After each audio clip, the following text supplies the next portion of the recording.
Russia are stepping up their cooperation with one of the largest joint military drills the world has seen. The timing is no accident. Relations between Washington and Moscow have sunk to their lowest point since the Cold War, while Beijing and Washington remain locked in a heated trade war that shows no sign of easing. For Moscow and Beijing, this show of force is more than training.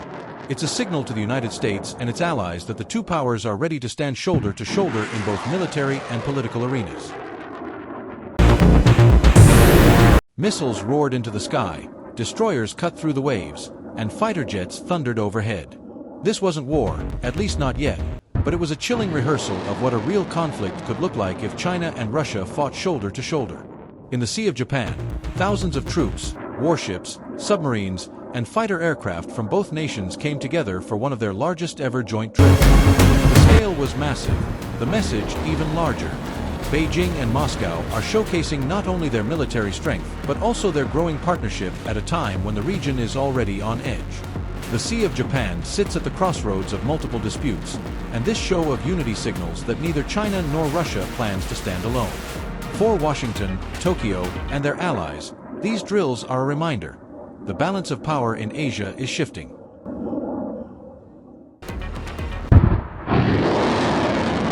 The drills are not just for show, they are full-scale combat rehearsals. Warships moved aggressively through the waters while fighter jets flew in tight formation at low altitude, carrying out precision strike simulations.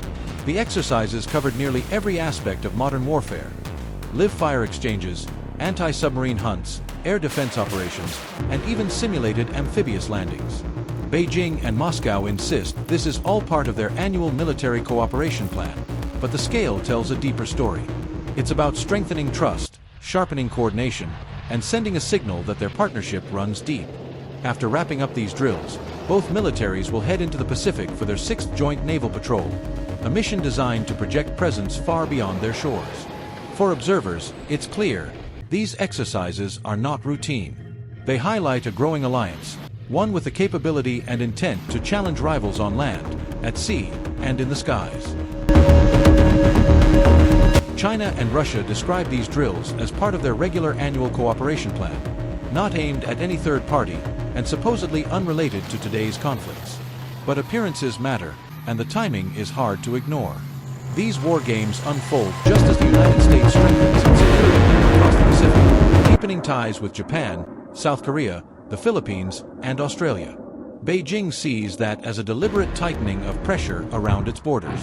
At the same time, Moscow remains locked in a grinding standoff with NATO over the war in Ukraine. Together, both powers appear to be pushing back against what they view as strategic encirclement. The message is clear. China and Russia are not just practicing routine maneuvers, they are showcasing unity at a moment when both feel cornered by the West.